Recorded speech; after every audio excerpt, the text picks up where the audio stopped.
नमस्कार विद्यार्थी मित्रांनो, आपण एकदम आतुरतेने वाट पाहत असलेली RRB ALP ची जाहिरात आत्ताच आलेली आहे. नोटिफिकेशन आउट झाले आणि तब्बल 11,127 पदांसाठीची ही जाहिरात आहे.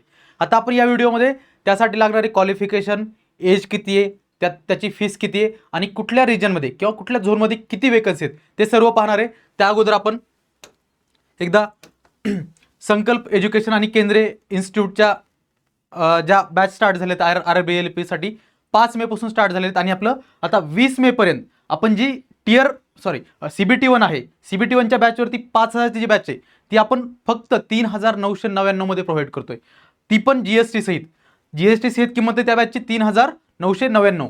आणि जी दुसरी CBT1 प्लस CBT2 ची बॅच आहे प्लस ट्रेड आणि म्हणजे पुढचं ही जी आपली ॲप्टिट्यूड टेस्ट आहे त्याच्या सहित जी बॅच आहे आपली त्याची किंमत आहे आपली 6,999. म्हणजे जी 8,000 ची बॅच आहे ती 20 मे पर्यंत तुम्हाला मिळणार आहे 6,999 रुपयांमध्ये GST सहित आहे हे सगळं. ठीक आहे, GST जवळपास 1,200 रुपये वगैरे तुम्हाला GST भरावा लागतो, तो GST पण मायनस होणार आहे. चला आता आपल्या नोटिफिकेशनकडे येऊया. सर्वात पहिले आता ही जाहिरात आलेली आहे, ती जाहिरात कधी आजच आलेली आहे आणि आजपासून म्हणजे 15 मे 2026 पासून ते 14 जून 2026 पर्यंत, म्हणजे ओपनिंग डेट आहे आजपासून आणि क्लोजिंग डेट फॉर्म भरण्याची कधी आहे 14 जून 2026. हे टाइम पण लक्षात घ्या, एक सेकंड. हां, ओके, टाइम काय तर रात्रीचे 12 पर्यंत, 14 जून 2026. आता एज काय रे बाबांनो, एज आहे 18 वर्षापासून ते 30 वर्षापर्यंतचे सर्वजण तुम्ही हे फॉर्म भरू शकता. 18 ते 30 वर्ष या वयातले सर्व लोक. आता ही जाहिरात कोणासाठी आहे, जे ITIA, डिप्लोमा आणि जे इंजिनिअरिंगचे विद्यार्थी आहेत, ITIA वाले, डिप्लोमावाले, डिप्लोमा म्हणजे आपल्याकडे त्याला पॉलिटेक्निक म्हणतात, पॉलिटेक्निक आणि तिसरे कोण इंजिनिअरिंगचे विद्यार्थी, या सर्व विद्यार्थ्यांसाठी ही ALP ची जाहिरात आहे, ऑटोमोटिव्ह लोको पायलटची. ठीक आहे, चला पुढे बघा एकदा. आता एज रिलॅक्सेशन कोणासाठी, SC आणि ST जे शेड्यूल्ड कास्ट आणि शेड्यूल्ड ट्राईबचे विद्यार्थी आहेत त्यांच्यासाठी 5 वर्षाचं एज रिलॅक्सेशन आहे. ठीक आहे, आणि जे OBC नॉन क्रिमी लेअरमध्ये येतात त्यांच्यासाठी 3 वर्षाचं आहे. आणि एक्स सर्व्हिसमॅनसाठी वेगवेगळ्या कॅटेगरीनुसार वेगवेगळे एज रिलॅक्सेशन आहे, म्हणजे अनरिझर्व्ड EWS वाले आहेत त्यांच्यासाठी 3 वर्षाचं आहे. नंतर ex serviceman OBC non creamy लेअरवाले आहेत त्यांच्यासाठी 6 वर्षाचे आहे. एक्स सर्व्हिसमॅन SC आणि ST मधले आहेत त्यांच्यासाठी 8 वर्षाचे आहे. आणि बाकीचे जे विधवा आहेत किंवा ग्रुप C मध्ये आहेत यांच्यासाठी वेगवेगळे एज रिलॅक्सेशन दिलेले, ते तुम्ही याच्यामध्ये पॉज करून व्हिडिओ पाहू शकता. ठीक आहे, चला पुढे या. हे झालं SC ST साठी पूर्ण. आणि आता जे एज आहे तुमचं कुठल्या तारखेपासून किती पाहिजे ते बघा. 18 ते 30 वर्ष वय आहे. आता अनरिझर्व्ड जे की 2/7 म्हणजे 2 जुलै 1996च्या अगोदरचा जन्म झालेले नसले पाहिजेत. जे अनरिझर्व्ड किंवा OBC क्रिमी लेअर मध्ये येतात, नॉन क्रिमी लेअर म्हणजे ज्यांचं उत्पन्नाची लिमिट कमी आहे, आणि हे OBC क्रिमी लेअर मध्ये येतात आणि EWS मधले यांच्यासाठी किती, त्यांचा जन्म 2 जुलै 1996च्या अगोदर झालेला नसला पाहिजे. आणि OBC जे नॉन क्रिमी लेअर मध्ये येतात त्यांना याच्यामध्ये 3 वर्षाचं एज रिलॅक्सेशन आहे आणि SC ST साठी 5 वर्षाचं एज रिलॅक्सेशन आहे. आता OBC नॉन क्रिमी लेअर वाले त्यांच्यासाठी किती आहे, हे आताच सांगितलं तुम्हाला, 3 वर्षाचं एज रिलॅक्सेशन. 2 जुलै 1993च्या अगोदरचा जन्म नसला पाहिजे OBC नॉन क्रिमी लेअर वाले. आणि जे SC आणि ST वाले त्यांचा जन्म 2 जुलै 1991च्या अगोदरचा नसला पाहिजे. हे तुमचं एज क्रायटेरिया पूर्ण या ॲडसाठी. पुढचं आता याच्यामध्ये काय, एक्झामिनेशन फी अनरिझर्व्ड कॅटेगरी आणि OBC साठी किती आहे, ती आहे ₹500, म्हणजे 500 रुपये एवढी तुम्हाला एक्झाम फी भरायची आहे. जर तुम्ही एक्झामला अपियर झालात तर तुमचे 400 रुपये परत मिळणार आहेत. फक्त आणि फक्त तुम्हाला 100 रुपये एवढी एक्झाम फी आहे. आणि SC आणि STच्या कॅन्डिडेटसाठी किती आहे, 250 रुपये फक्त. आणि जर तुम्ही एक्झामला अपियर झालात तर तुमची ती पण फीस परत मिळणार आहे, म्हणजे तुम्हाला 0 रुपीज फीस आहे RRB ALPच्या एक्झामसाठी. 250 रुपये फक्त तुम्हाला सुरुवातीला भरायचे आणि जेव्हा तुम्ही एक्झाम दिल्यानंतर ती फीस तुम्हाला परत मिळणार आहे. OBCचे 100 रुपये डिडक्ट होणार आहेत, OBC आणि अनरिझर्व्ड कॅटेगरीवाले. आणि SC ST साठी ही एक्झाम पूर्णपणे मोफत आहे. चला पुढे या. आता रिक्रुटमेंट प्रोसेस कशी रे बाबा या एक्झामची. पहिली आहे CBT1 जी कम्प्युटर बेस्ड टेस्ट आहे, त्याच्यातली पहिली लेवल. दुसरी स्टेज आहे कम्प्युटर बेस्ड टेस्ट नंबर 2. तिसरी लेवल आहे नंतर computer based test aptitude test, म्हणजे या दोन्ही सोबत होणार आहेत. ठीक आहे, पहिली लेवल जर तुम्ही क्लिअर केली फर्स्ट स्टेज, त्याच्यानंतर तुम्हाला सेकंड स्टेज आणि कम्प्युटर बेस्ड ॲप्टिट्यूड टेस्ट या 2 आहेत, आणि त्यानंतर मग डॉक्युमेंट व्हेरिफिकेशन आणि मेडिकल एक्झामिनेशन होणार तुमचं फायनल सिलेक्शनसाठी. ठीक आहे, चला पुढे या. म्हणजे तुम्हाला 3 एक्झाम द्यायच्यात म्हणजे क्लिअर करण्यासाठी. पहिली CBT 1 जी की तुमची एंट्री लेवल क्वालिफाईंग एक्झाम आहे. ही काय क्वालिफाईंग एक्झाम आहे ही.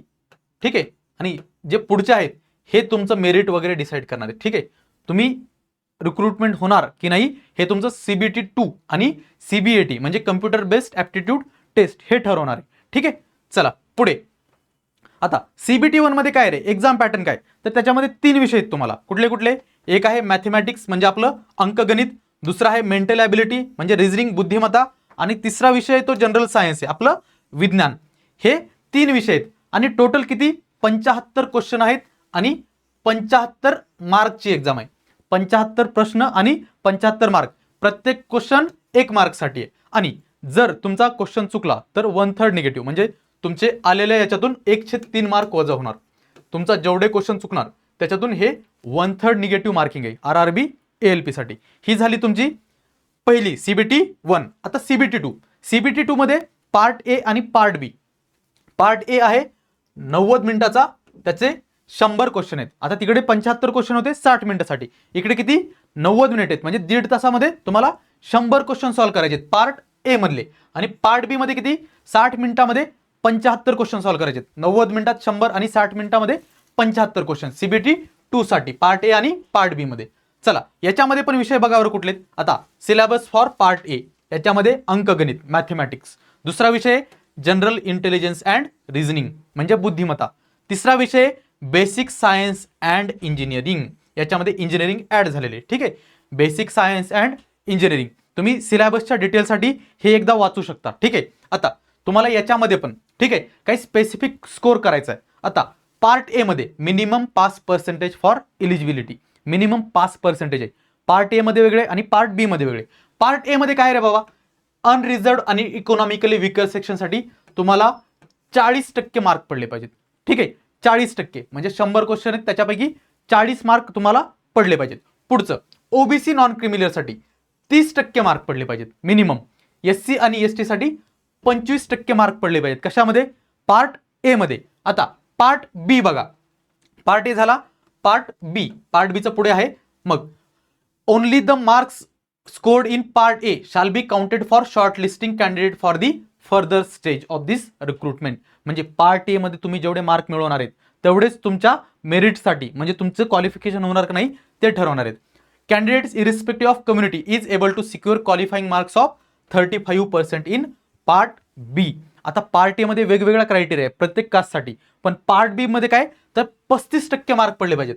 म्हणजे तुमचे 75 क्वेश्चन 75 पैकी तुम्हाला 35% मार्क पडले पाहिजेत. एवढे तुम्हाला या 2 पार्ट A आणि पार्ट B मध्ये क्वालिफाय करण्यासाठी एक्झाम मध्ये तुमची पोस्ट निघण्यासाठी एवढे मार्क तुम्हाला पडलेच पाहिजेत.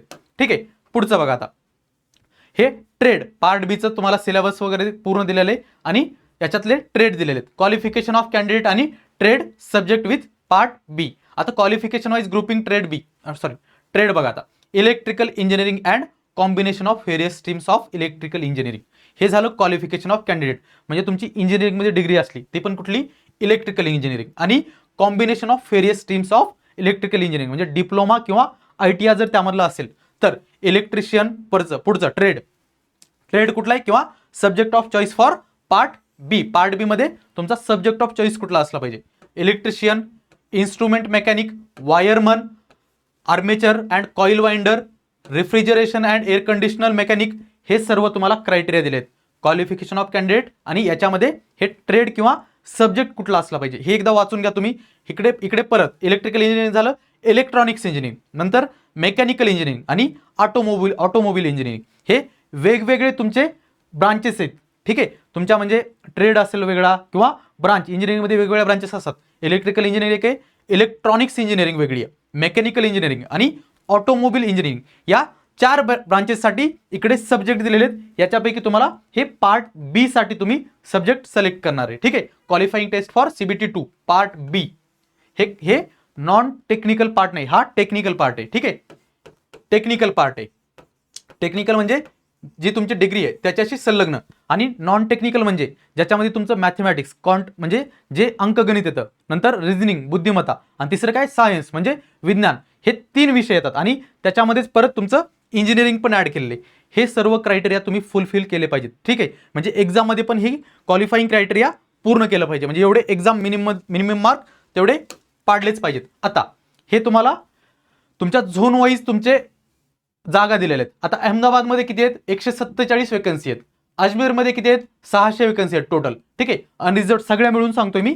परत अजमेर झालं. प्रयागराजमध्ये किती आहेत? 118 आहेत वरच्या NCR मध्ये, आणि खालच्या NR मध्ये 153 आहेत. भोपाळच्या दिलेले ते 423 प्लस 30. नंतर बिलासपूरच्या 801 आणि 322 आणि 200. भुवनेश्वरच्या 801 सॉरी. म्हणजे हे सर्व तुम्हाला आता एकदा नोटिफिकेशन मधून तुम्हाला ग्रुपवरती आपलं ABD संकल्प म्हणून चॅनल आहे त्यावरती तुम्हाला सर्वचे सर्व नोटिफिकेशन टाकलं जाईल. परत एकदा पहा काय काय क्रायटेरिया आहेत तुम्हाला एक्झामचे. एज क्रायटेरिया सांगितलं, एक्झामिनेशन क्वालिफाय करण्यासाठी काय काय लागतात, किती % मार्क्स लागतात, आणि सब्जेक्ट कुठले कुठले हे सर्व तुम्हाला सांगून झालेले. तेवढे क्रायटेरिया फुलफिल करा. आणि ज्यांनी 24 आणि 25 मध्ये ॲपवरती रजिस्ट्रेशन केलेले त्यांना परत एकदा ते रजिस्ट्रेशन करायची गरज नाही. त्यांना सर्वांना त्याच याच्यामधून तुम्हाला फॉर्म भरता येईल, त्या रजिस्ट्रेशन केलेल्या फॉर्ममधूनच. परत एकदा आपण RRB ALP साठी बॅच सुरू केलेली आहे 5 मे पासून. आता ही लाईव्ह बॅच होती 5 मे पासून. आता सध्याला लाईव्ह लेक्चर युट्यूबला पण सुरू आहेत.